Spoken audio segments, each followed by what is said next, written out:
do a little lesson here on just showing you some of the various tools that are available. So I'm just going to call this Tools Review. Remember always to label your document with what it is that we're doing, and then also with your name on there. Okay.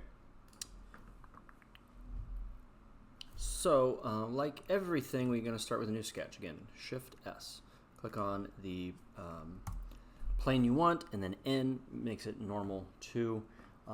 Let's do a couple circles here. I'm going to click and go there, and then I'm going to click and do another circle. And if I extrude that outer circle, I now have a ring, right? Okay. So once I have this ring, I can fill it. So these are 90-degree faces here.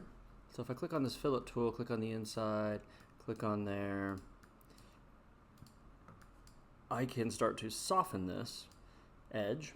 I can change that diameter. Let's say we go to 5, okay, and it will soften that ring. So that is the fillet tool, okay. Let's say we don't want it softened, but we actually want it at an angle. So that is the chamfer tool. I can click on this and click on chamfer. It'll say 45 degrees, and let's say I want that 6. And so now instead of it being rounded, it is actually at a 45-degree angle adjacent to those two faces. Okay, so that is the chamfer tool there. All right. I'm going to create a new Part Studio. So that's clicking this plus sign, new Part Studio, just a little easier and faster than deleting everything. Let's create a sketch on the top plane, and we'll put a rectangle down here. Okay, that's all we need there. And now I'm going to create another plane. So I have more than just these 3 planes. In fact, I have an infinite amount of planes that I can create. So up here on the top right is plane. Again, I can search for any tool, plane. So I'm going to create a plane. This plane is going to be offset. So I need to figure out where it's offset from. So I'm going to offset it from the top plane. So notice entities here is top plane. And you'll notice I now have plane 1 show up. So it is offset. It is lifted off of this plane. It's currently at 25. Let's say we want that to be 50 millimeters. Okay, and so now from here I can create a new sketch on this plane, and let's put a circle here. So I can still do N for normal 2, and let's put, I need a circle, a tiny circle.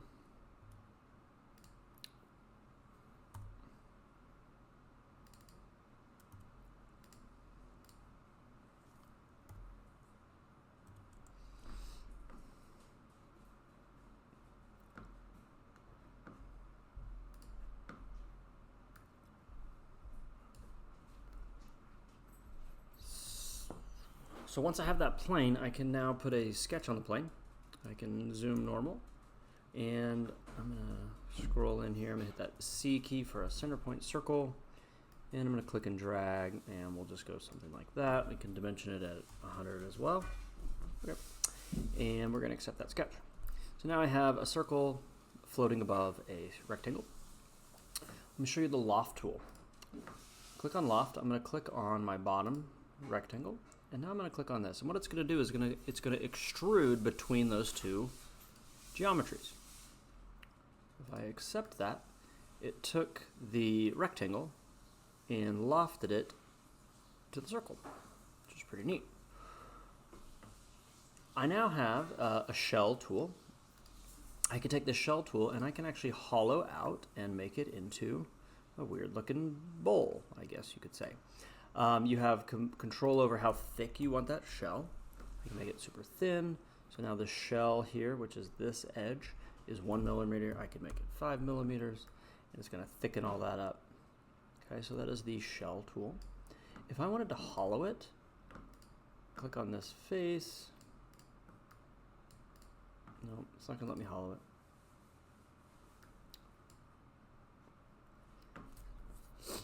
So that is the shell tool. And I can also add a fillet. Notice that if anything turns red, that means that the distance that the radius that I'm trying to fillet here is far too great for the amount of material that's there. So even at 1 millimeter, there is not enough material there to want to fillet. So you could play around and figure out how much you can go. You might not be able to fillet it very much at all. According to this, it will not allow me to fillet that inside edge. So sometimes things are just not possible to do. No, I can fillet the outside edge here. Okay, but based on what's going on with the interior geometries and where these lines go, it sometimes just does not allow you to do it. All right, so I can fillet that outside edge. Again, I've got this weird little bowl shape. I can do a chamfer on this bottom plane. The reason it won't let me go inside here is because that would cut into the inside edge here, and then there would be, sorry, let me get this a little closer to the center. There would be no material left on the inside. So I could go with a smaller chamfer. Rule of thumb being that the chamfer dimension needs to be less than the shell dimension, or right at, because there's not that much material. So I can apply any of those things, any of those tools. Oops, quit it. I can apply any of those tools to a shape. All right, let's do another one. Let's create a new part studio. I'm going to create a sketch on this plane. It's going to be a line. I'm going to go an L key, draw a line here. Okay, and I'm going to hit A. Nope, I don't want A. I want a tangent arc. So tangent will only, it comes straight off of the edge of this circle, which now I'm changing the tools if I go back to it. Okay, and then it knows that I want another line tool, so it kind of does it itself here.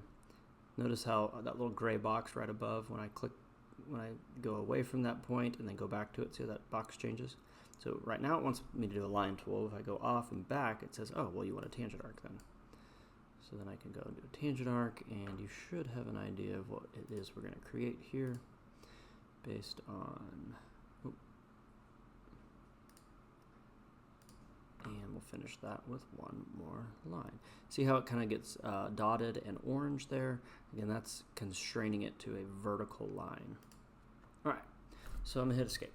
So now I have the start of a paperclip, right?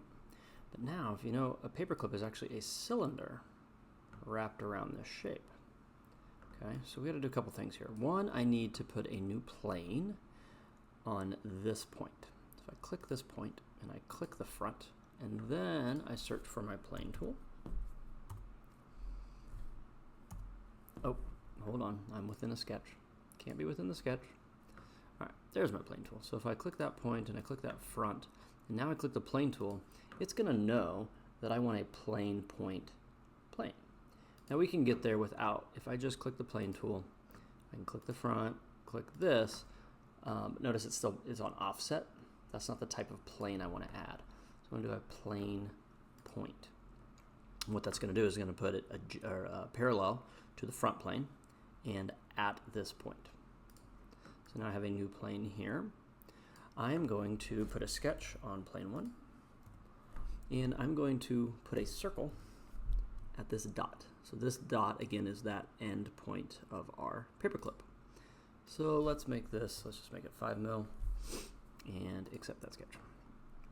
So now I have my paperclip here, but then down here I have a circle. So what I can do, go up here to sweep. Sweep is like a loft, but along a path. So faces and sketches to sweep, that would be this circle here. And then the path is this paperclip. Now, you do have to select them in order. And now it has created a little pipe. If we were to 3D print this, these little lines here would not be there. You can change your view. So shaded with edges, if I go shaded without edges, it now looks like a beautiful paperclip. I can also hit the P key to get rid of all those planes. Obviously my dimensions are a little off, but you get the idea there, and you can sweep along a path. When you have a sweep path, you've got to make sure though that you don't have any path that is like overlapping. That will cause problems, or if the diameter of the circle is too large to where then it would cause things to overlap at these corners, it's going to give you an error. So between you already know about the extrude tool, the sweep tool, the loft tool. Let's do one last one for this video. This one might be my favorite here. So I'm going to do a sketch. I'm going to put it on the front plane this time, and I'm going to do in here. What I'm going to do is I'm going to draw a line, and this line is going to be a center line. Okay. And as I showed you in the last time, if I still have my line tool selected. If I hover off and then back on, it kind of selects either the the tangent arc, or the line tool. And I don't really know what I'm creating here, but we're just going to make something happen. Who knows what will happen. All right, so once I create a complete geometry here, I'm going to tell you right now this will not be able to be 3D printed without supports, but that's okay. I'm going to accept this sketch. So now I just have one side of something. I'm going to accept that sketch. Now from here, I've got this revolve button. So it's, again, asking me what face do I want to revolve, and it has to be a filled in region, has to be a completed geometry. So I'm going to click that. And then it says the axis. What axis do I want to revolve around? Well, my axis is going to be my center line. And what that's going to do then is going to take this shape and it's going to spin it 360 degrees like a tetherball around this shape. And now I accept it, and now I have, look at that, I made a spinning top. Pretty cool. You can also, if I go back into this, I wonder if I can change that axis to this axis. And just by changing the axis, same exact geometry or sketch, now I have a completely different shape based on where I am revolving it around. I could take my shell tool and click this button here, and now I have a weird dog bowl that makes him eat slow, I guess. I don't know. Something like that. So anyways, that is the revolve tool. And you, again, also have the ability to fillet all of these edges. Oh, that's too big. It's still too big. Okay, anytime it turns red, you know you've got an error. That pink color, you know you've got an error. You just need to go back and adjust some things. So what I want you to do now is I want you to mess around with the, let's rename this to, I want you to make your own revolve. I want you to make your own sweep. I want you to make your own loft. And this was a fillet and a chamfer. So I want you to make your own designs with using one, or using each of these features here. So I wanted to also show you the mirror tool here. So let's do a new sketch. Let's grab a line. We're gonna go from the center point, we're gonna go up just a little, over just a little, up. And dimensions aren't that important for this. Okay, so I have a completed geometry. I'm gonna go a sketch fillet here and here. And we're gonna go a radius of 2. And we're gonna go sketch fillet here and here. Come on. And a radius of 7 on this one. Okay. Oh, all right. So from here, I'm gonna hit the mirror tool, which is in the sketch. So I need to be back in the sketch. So double click on the sketch here. Mirror is right up here. Again, anytime you can search for it. So mirror, it's going to ask me to select a mirror line. Well, I want to take this and flip it over here. So my mirror line is the center plane here. And now entities to be mirrored. I can select everything individually, or if I've got kind of a lot of stuff, I can click and drag, and everything will come over. Anything that doesn't, I can click on individually. And so now I have this exact shape on both sides. That didn't keep my sketch fillet. Don't know why. It doesn't like that. So let's go back in and see if I can. Oh, you know what? They're constrained together. They're constrained together. Because, yeah, this point here is coincident. So, yeah, you'll get the idea. We'll leave it at 7. Okay. I'm going to go ahead and accept that sketch. I'm going to use that revolve tool again. And any idea what's going to happen if I revolve this face around this axis?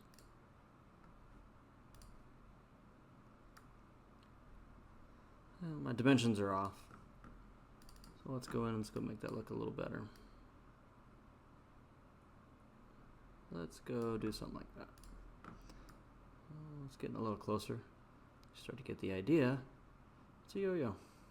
So again, with just a simple sketch, and then using the mirror tool, you can create things really quickly.